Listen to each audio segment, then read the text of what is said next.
Welcome to Back on the Broomstick, A modern witch's spoken word grimoire. where two witchy friends from way back are reconnecting to their pagan roots after a long period of mundanity. We're rewalking the path of the wise and trying out all the latest spells, rituals, and magical theory in today's witchcraft and pagan practices. So grab your wand and your incense Your cauldron and your crystals and join us as we get back on the broomstick. Hi, and welcome to Back on the Broomstick. I'm Layla, and on this episode, we'll be completing our Deity Series. We'll be ending strong with the fourth face of the goddess, the aspect that is very often unknown, forgotten, minimized, or demonized. And I'm Shell, and I'm super excited to kind of wrap up this series. You know, I've liked these series that we've done, and this has been, I feel like, a particularly long one, but I think this was good because we've gone over the faces of the god. We have gone over the faces and the aspect of the goddess. And I think this is a really solid one to finish with because I think it's the lesser known. And I think that this is the phase that kind of empowers people. And so I think this is a good one to hang off with. I agree. I think that the fourth face of the goddess, the dark face, the dark moon archetype, sometimes called the warrior, sometimes called the queen or the sovereign. I agree. This is a great time of year for her. Her energy is fire. It's transformation, it's activism, it's speaking up, it's being who you are. So I think Imbolc is a great time of year for her.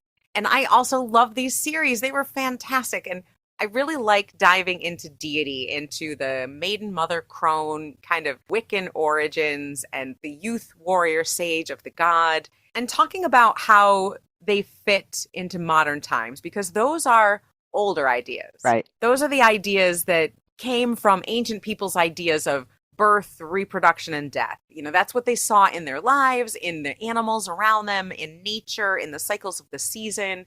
And so it was very important. That was important. And I liked exploring what that means magically and in real life outside of that reproductive cycle. There's so much more to these aspects than just that one limited idea. And so much you can relate those aspects to current life in our current time. You know, yeah, those are ancient practices and ancient beliefs, but absolutely can be translated to, you know, our modern life and our modern time. We mentioned that Maiden Mother Crone and Youth Warrior Sage, not only are those three aspects limiting, but the words themselves don't cover everything that it can be. It doesn't have to be gendered, first of all. And we like the idea of seeker, maker, sovereign, sage, because it gives you more of an idea of what that aspect covers. And I liked that we also talked about how you're not pigeonholed into an age. You know, just because you're young doesn't put you in that youth phase. And just because you're old doesn't put you in that sage or crone stage. Right. So, you know, I think it was a good way to convey all of the aspects in a way that relates to us right now in this time. Talking about the sovereign aspect of the goddess, the queen aspect, the warrior, the dark face.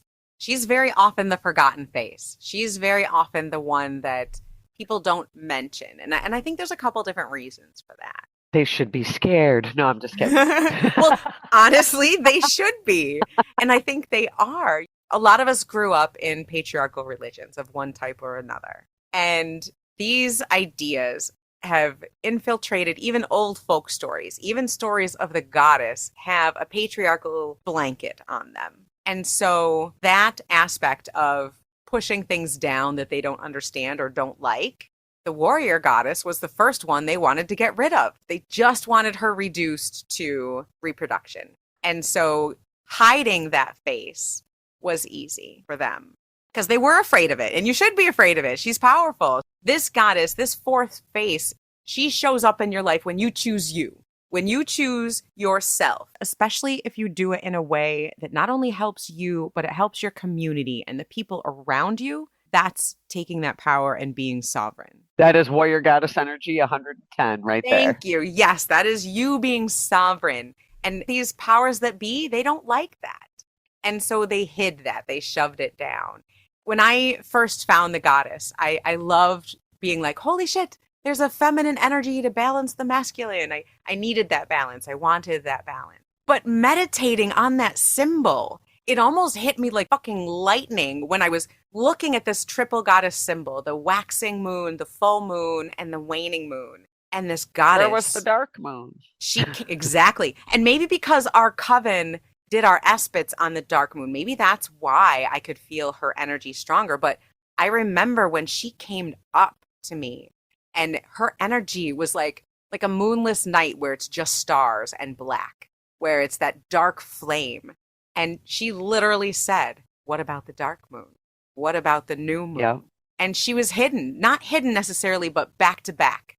The dark moon is back to back with the full moon goddess. The warrior goddess and the mother goddess stand together, back to back, facing all the challenges. And then you've got the crone and the maiden on either side, and they make up the four faces of the goddess, the four faces of life. And, I think it took me a little bit longer to kind of grasp that concept because I was so indoctrined with Maiden, Mother, Crone, the three phases. It took me a little bit longer, I think, to kind of get on to that fourth phase than it did you. But when you really kind of break it down, it makes sense. It really makes sense. And we kind of touched on this a little bit before, but that brings me to say there's probably that same warrior aspect in the god. I really think that there's more parallels between the two of them than we've kind of been led to believe up until now. Yeah. And that's why I like having the same names for both of them, because it doesn't really matter what gender you are. There's more to it than that. Yeah. I really like the idea of seeker for the youth for both, maker for that midlife where you're creating things, whether children, job, career, building your life. That's your maker phase. And then sovereign. That's the next one. That's when you're in that phase where you're maybe moving out of that creating life or creating career, and you're more centered on self. You're centered on what do you want? What things are you doing? I kind of look at it like, you go from that creator to the teacher, but also like that ruler of their own world, ruler of their own destiny. Absolutely. They're that teacher of lived experience. They're not the crone yet, but they've been through it. They've done things, they've got the experience, and now they have time to put that experience and ideas towards something else. This is such a great topic. We're getting carried away, and we've almost forgotten. I was really hoping, Shell, that you would pull another tarot card at the beginning of this episode, and we're just having so much fun with this topic. We're getting carried away here. No. I actually have a deck ready. So hold, please, on the fourth face of the goddess. We're shifting to tarot. Shocking revelation here. Today, I want to pull from the Zodiac Tarot. I really kind of like this tarot, and I got it in a tin, and I love tarot in a tin. Oh, I love things you can put things in. I really do. So the tin is fabulous. Now, the one thing I'll say about tin decks is they are a little better, especially for folks I see online all the time. People are like, I got little hands. It's hard to shuffle. Tin decks are perfect because tin decks are like the size of regular playing cards. So they're a little smaller than traditional tarot. But I love this deck. It's got zodiacs associated with each card. Definitely worth looking into. So I am going to give these cards a little shuffle. Give me a second. Send our podcast vibes to our deck. Okay, so for today, what energy we are working with as a whole is... Oh, is that the Queen of Swords? King of Swords. King of Swords. These cards are very cool. They have very astrological. This particular card has the king lit out in the grass, starry night. Now, you and I always kind of pay attention to the way they're facing, the way that the people are facing. Yes. So for this card, you're thinking, overall vision and solutions. But with him, he's looking to the left. His left or our left? When I'm looking at him, he is looking to the left. The left of the card? Correct. Okay. So I take that as he's looking behind him. That's right. Yeah. Directionality is one of those details that once you see it, notice it, and start working with it, it can add so much depth to your readings. You and I both love rich details in cards, and I'm just going to real quick go over directionality.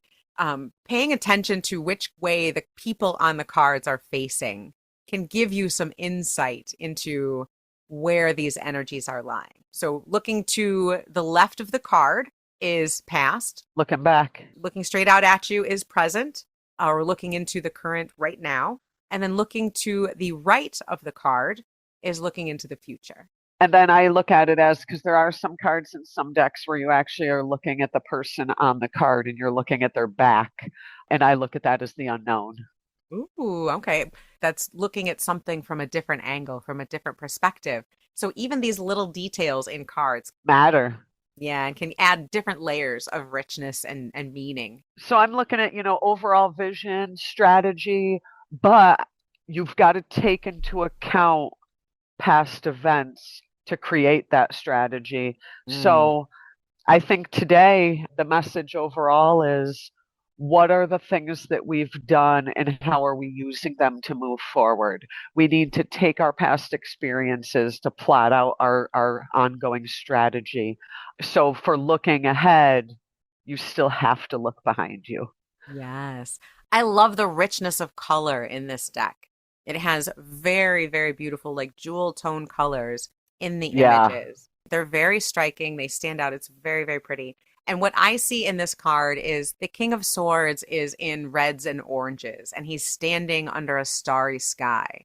I see that you have to look back in order to move forward. You have to have that foundation.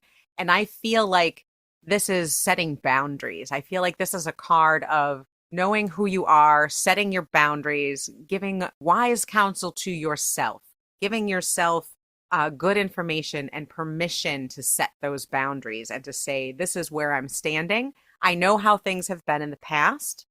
And so these are the boundaries I'm setting so that I can move forward. And also coming up to a time of needing those boundaries, needing to know where you stand, because there's going to be a moment that tests your integrity coming up in the next week. But I feel a calm confidence in that as well. Yes, knowing who you are, I agree completely. Yep. It's having that calm confidence in yourself, knowing who you are and where your boundaries are that will allow you to move through that fire of your integrity being tested and keep all of that intact. That's what I'm seeing with that card. So what fire do you need to be moved through is the question of the day. That's the question. And as we've said before, if this card resonates with you, if this is energy for you, go ahead and journal that, take it, move with that. If it doesn't, that's okay.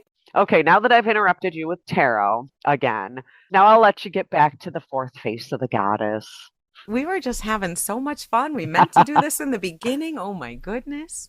So, fourth face of the goddess. I think the first time I taught a workshop on the fourth face of the goddess was like in Ohio at the Witches Ball. And what was it, 98, 99? Yeah. And that was actually the first time I went to Ohio. And we had so much fun.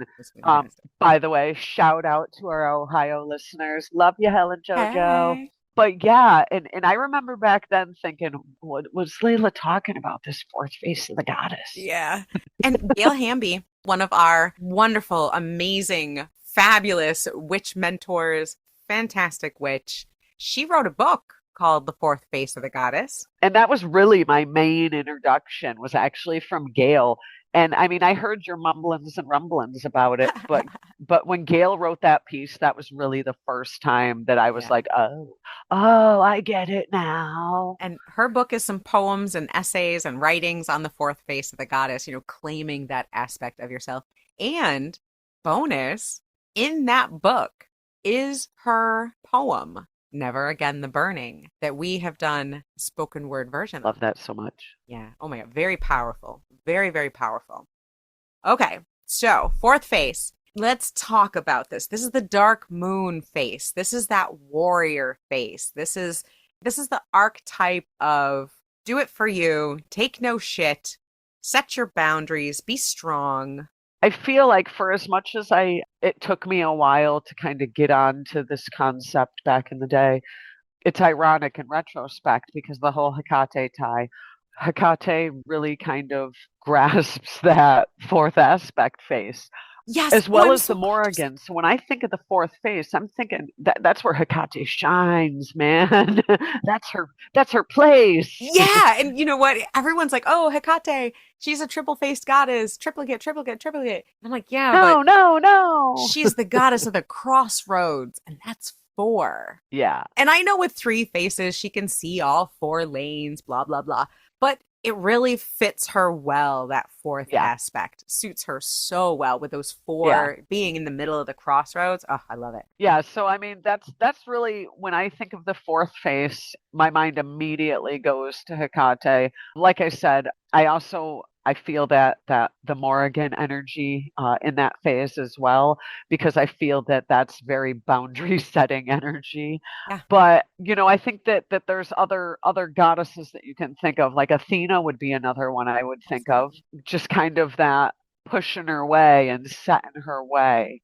When you think of that fourth face, what are some goddesses that come to mind for you? Kali is another one I think of, but what are some goddesses you think of? Any warrior goddess. Anytime you think warrior goddess or boundary setting goddess, that's who it's going to be. It's going to be Tiamat. It's going to be Oshun. It's, like you said, Morrigan, Danu. It's going to be Bridget and Caradwyn. Any goddess that has ever set a boundary in her life, that's a fourth face goddess. That's a warrior goddess. For the most part, there aren't going to be any goddesses that come right out and say, this is a fourth face goddess. What you're looking for is goddesses that are represented by the dark moon, goddesses that represent transformation, rebirth, deep inner change. You're looking for goddesses that have immense power for creation and destruction. Goddesses, like you said, like Kali, the Morrigan, goddesses like the Greek goddess Nyx, who's the goddess of night.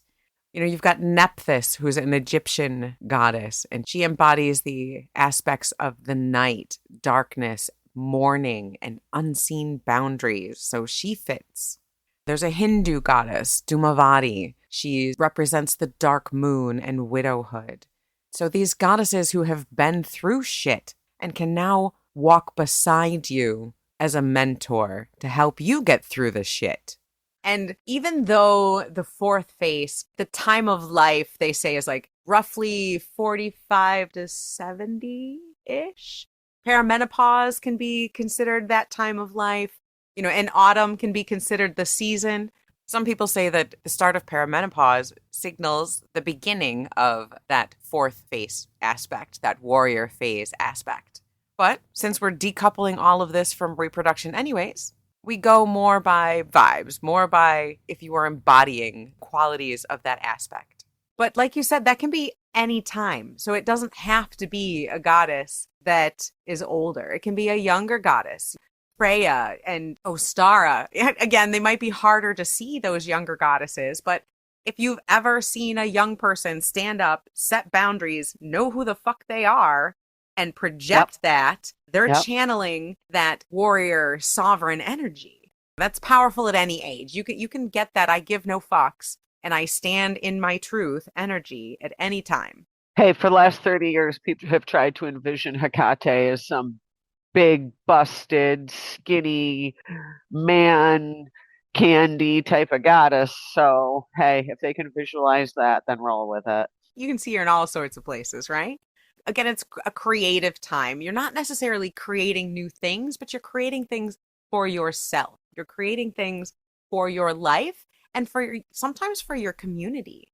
I find that a lot of people that are doing community work, that are doing outreach, I guess kind of like you were saying earlier as a teacher, but in a slightly different way. You're not raising someone up and teaching them, but more like giving of yourself, teaching by doing, leading other people through experience. Mentorship, I guess. Well, and to kind of go along with the dark phase of the moon thing, I also look at it as kind of what's hidden, that hidden knowledge, that hidden realm, that hidden energy that you might not be able to get all of that quote unquote info from the Maiden, Mother, and Crone. You got to spend time with the warrior goddess to get that info, kind of thing. You know what I'm saying? Mm-hmm. Oh, yeah. But I see it kind of in between that death and rebirth phase. You're on the precipice of death and rebirth in that warrior phase because, when you're a warrior, you're going all out, consequences be as they may. So you're riding that edge of death and rebirth in that warrior phase, I think. It's to me a very powerful liminal space to be in because you have all this knowledge, you have all this lived experience, but you also at the same time have all this energy and personal power. And putting those two together can be very, very potent if it's directed in a positive way. But if you had trouble, maybe say in your maiden phase or your mother phase, or if you have issues maybe with those energies, sometimes you can turn that dark hidden energy against yourself. That's why shadow work can be so important, because sometimes we turn these sovereign energies against ourselves and we start using it in dark ways to make our own lives miserable because we haven't dealt with the things in our own life. I found a quote by our friend Gail, and I wanted to just put it out there. Gail says, this is one of her quotes out of her book, The Fourth Face of Goddesses. What is the fourth face of the goddesses? She is the dark moon, the opposite of the full moon. She is the hidden face. She shows us the darkest pieces of ourself. In her peaceful night, we can pull these out unafraid. May she bless and keep us all. If that isn't the epitome of the fourth face of the goddess, I don't know what is. Yeah, that's beautiful. And it can be scary in the dark. Sometimes walking into that dark can be scary. Hecate can be scary at the crossroads. If you're walking up to the crossroads on a moonless night and Hecate's there, that's scary. You have to face that dark part of yourself.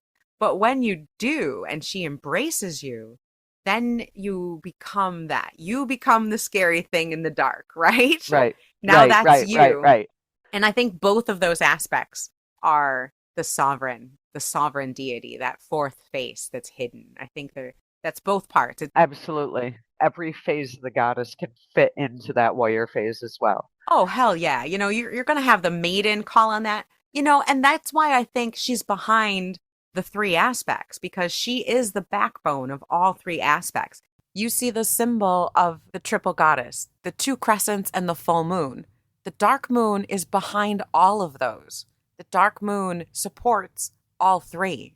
She runs through and holds up all three. No matter where you are, she's right there and got your back. And that's what she does. Foundation. That's who she is. Foundation, yep. And she doesn't need to take the credit. She's not flashy like the full moon. She's hidden. She's there. She knows. And it's almost like a secret, right? When you first start out, you're like, ooh, the full moon, it's so powerful. And it is. That's the full power. But the new moon, the dark moon, has just as much power, but in a different way. That's when you can start things. That's when you can set that intention and put things into motion in the dark and in the new moon so that it'll grow and get bigger and bigger and bigger. So first learn about the full moon, and then you're like, ooh, but there's power in the dark too. And I think that, again, when we talked about the moon phases way back when, this can apply to this too. People are afraid of what they can't see. But like you said, you become the scary one in the dark once you have embraced it. And I think that there's a lot of focus on shadow work. I feel like shadow work is like the go-to right now.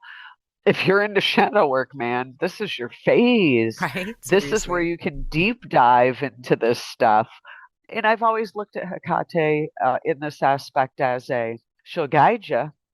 She may hold your hand, but she's still dragging you through the fire. I'm so glad you said that, because I was thinking the same fucking thing. Because when you work with the crone, I feel like if you work with your grandmother, she's going to give you great advice. She's going to give you cookies. She's going to walk you through the dark. If you work with the sovereign deity, the queen, the warrior goddess, she's going to say, you've been lying to yourself. You are not living up to your potential. And we are getting to the other side one way or another. Let's freaking go. Not like grandma. No, no. But once you do, then you can become that person who becomes the mentor, the caretaker, the fierce protector. The guide. Yep. The guide, the guardian.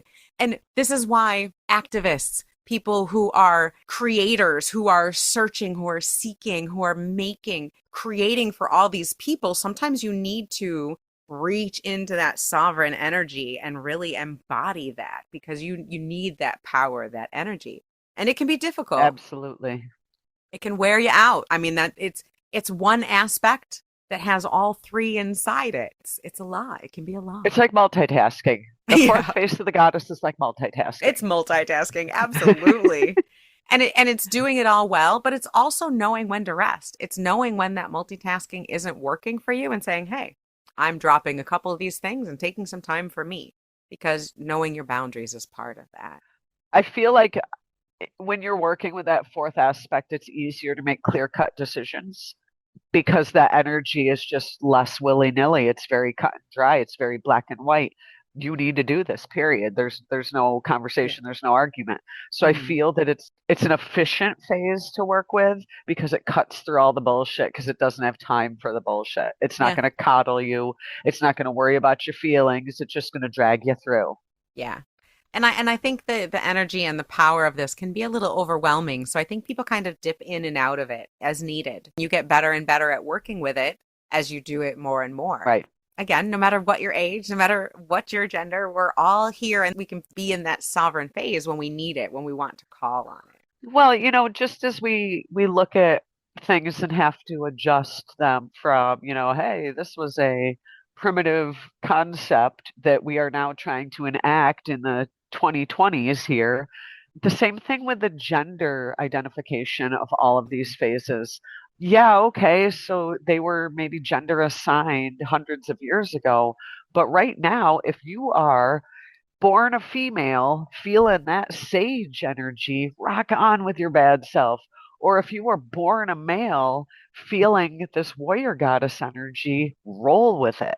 Yeah. The more we work with these energies and the more we understand them, the more we realize that these ideas and energies aren't confined to one type of person. They're for everyone. We all experience these different stages, these energies, these ideas. Limiting them based on where you're at in your reproductive cycle is limiting. Is irrelevant. Yeah, it's just one small aspect of all of it. There's so much more to it, and it applies in so many different ways. So figuring out what the different aspects of deity mean to you, how do they apply to your life specifically, is part, I think, of witchcraft, is part of Right. our path. That's really what we're trying to do. We're trying to figure out how it works in our lives. Right. What do these aspects mean to you? Like you and I have come up with the idea of seeker, maker, sovereign, sage.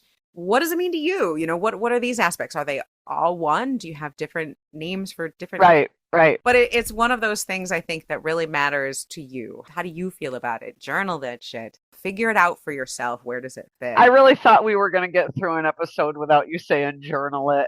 It was so wrong. Hey, tarot and journaling, man. We got to get both in every episode, I think. So I have a spell, just a quick little meditation spell. Okay. Lay it on us. All right. Now, for this one, you just need one candle. But for this one in particular, I'm going to say a battery operated candle or a small light is perfectly acceptable.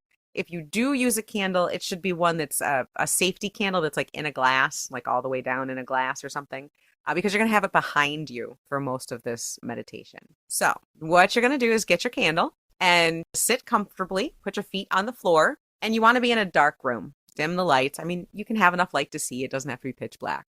Put the candle behind you. You want to be able to see a little bit of the light, but you don't want to be able to see the candle at all because the fourth face is not in the light. She's at the back with the full moon behind you, right? That's the idea. The warrior goddess is backlit. That's right. There you go. Very flattering. Go ahead and light that candle. Close your eyes. Take a few deep breaths. Let your shoulders drop. You don't have to carry the weight of the world anymore. Unclench your jaw. Feel your face relax. Let everything kind of melt away for a moment, all the way down your feet into the earth.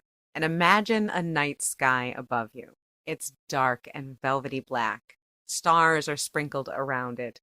No moon, just deep, dark sky. Comforting, sparkling, just space. Now, in your mind's eye, imagine that candle that's lit behind you. And imagine that flame, that little flame is glowing at your heart in the center of your chest. Just a small, controlled fire. Intentional, ancient, your fire. With every inhalation, that fire grows bigger and steadier. And with every exhale, you are letting go of what it's burning away. Whatever that fire is removing from you, just exhale it out. Inhale, let that clean fire get bigger. Exhale, everything you need to let go burns away.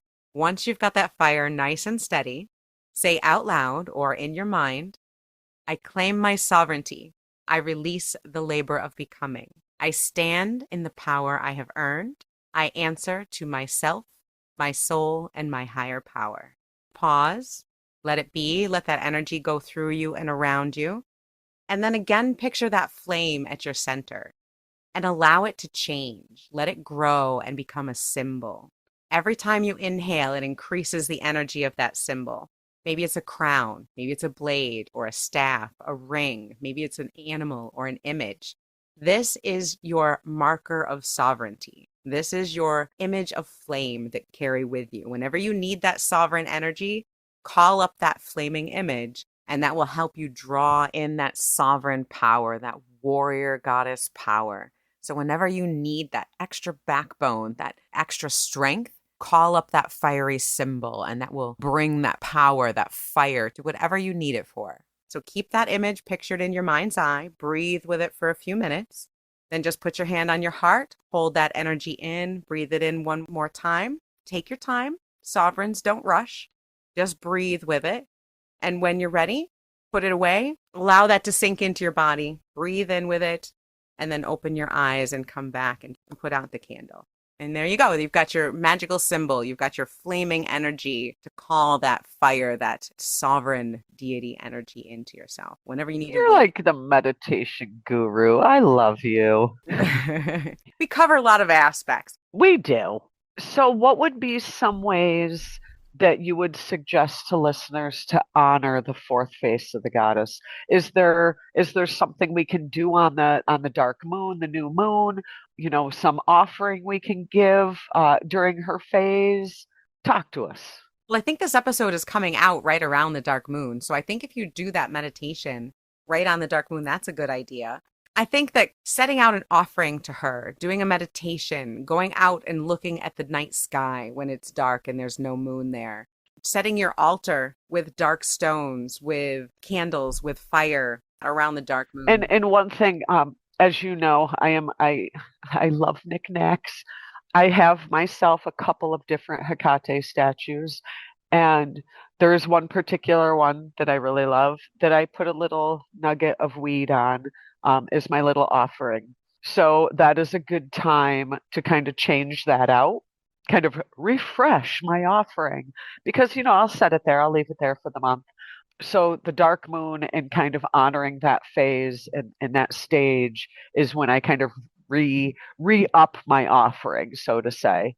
I'm less of a statue person. On my altar, as our listeners know, you and I are swords are fire people. So I have my athame and I have a sword. You and I both have the same sword, actually. We do have the same sword. I have that along with a ring and a small crown. It's like bigger than ring size. It's just like a little crown. But I have those together because for me, the fourth face, this sovereign aspect is very much fire aspected. The autumn, all the colors, gold, orange, reds. That's what I see when I picture, even though it's dark, it's like a dark fire, I guess.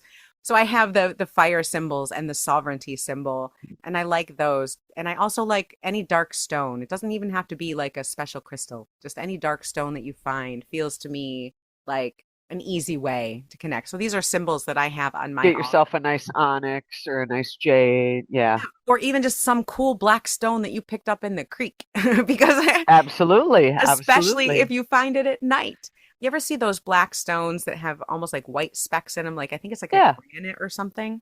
I have one of those. It looks like a starry sky to me.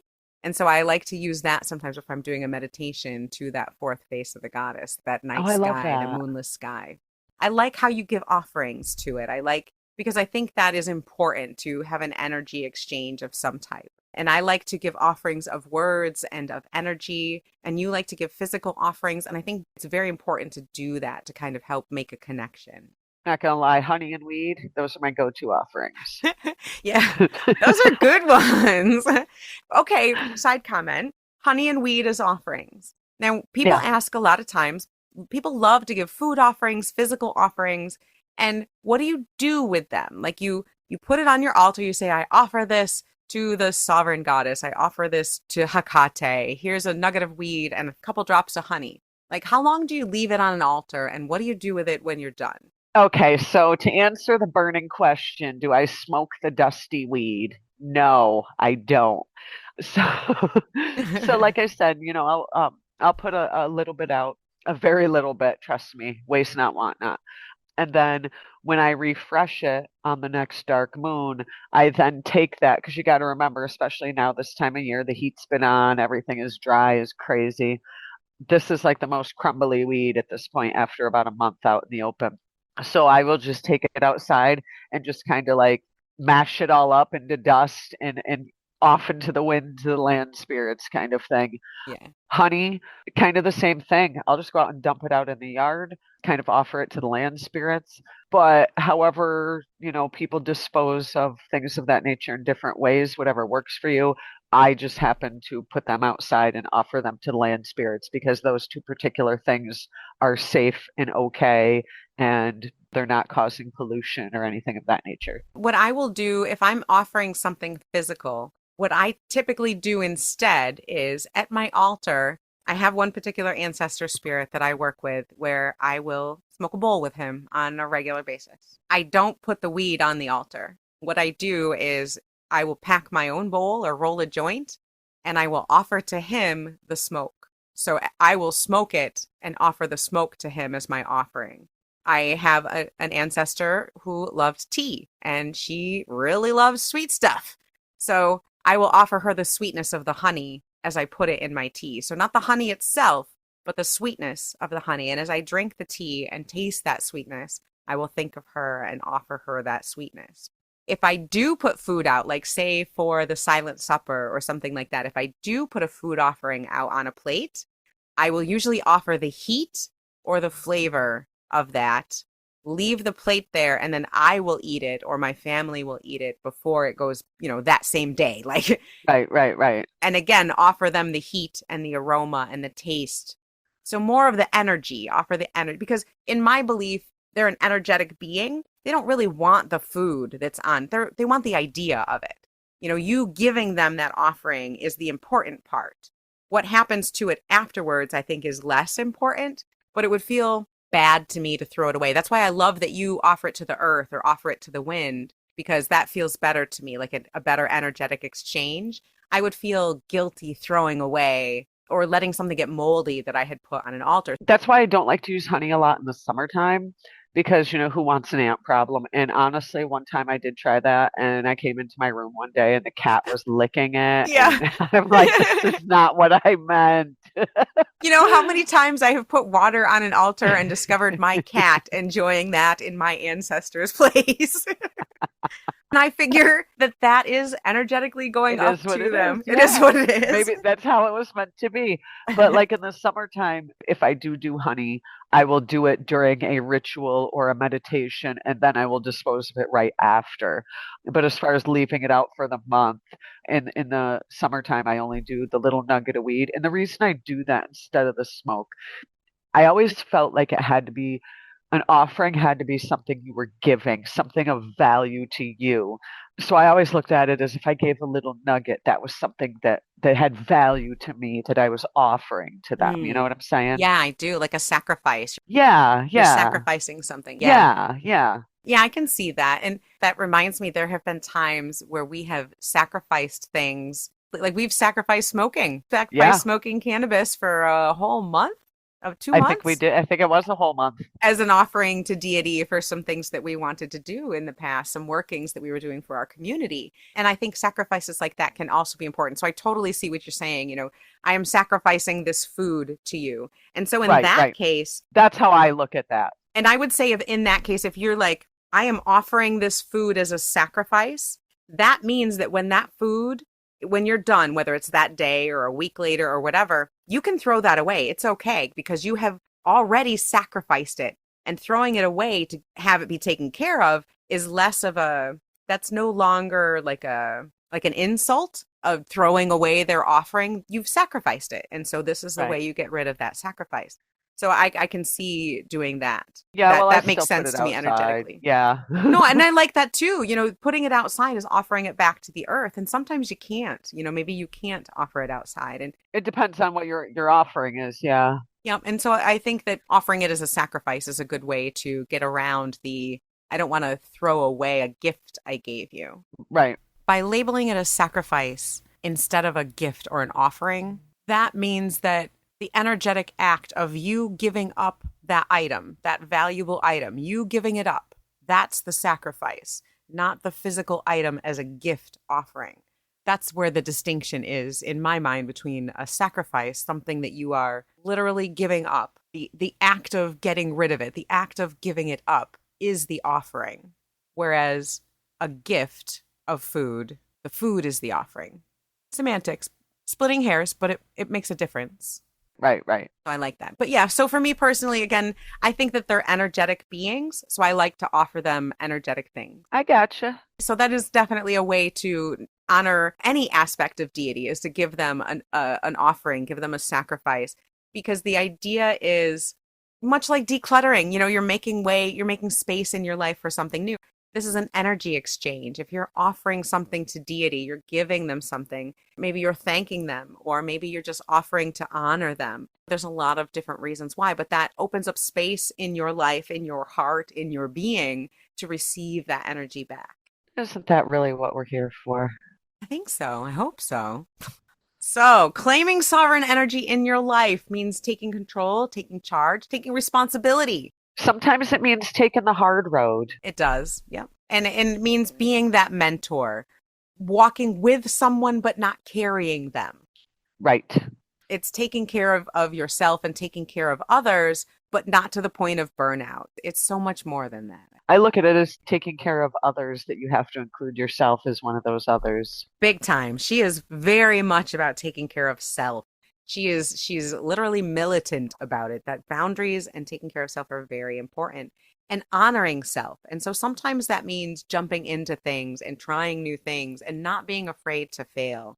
She has a lot of knowledge, but she's also not afraid to try new things and to try things that might not work, because that's part of growth and learning. And I don't think she's afraid of any of that. Sometimes I look at the fourth face of the goddess is the strength card in the tarot deck. And here's why.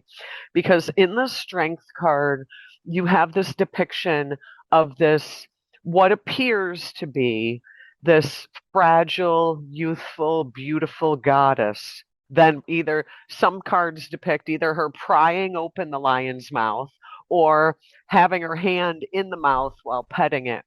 And I look at that face of the goddess as the strength card, because it's the almost like she's embodying everything. She's young, she's beautiful, she's smart, she's, learned, but she's not afraid. She's in control. She's got confidence. She knows what she's doing. So I look at the strength card sometimes in relation to this face of the goddess, because it's I know where I am, I know what I'm doing, and I know how this is going to end, because I am in control of this situation. And I have set the stage and set the boundaries. Everything is in line properly. I love that. Yes, very much. And I would say I also see her a lot as the justice card. Oh, yeah, I can see that. Yeah. She's there. She knows, she sees both sides. She sees where things are going.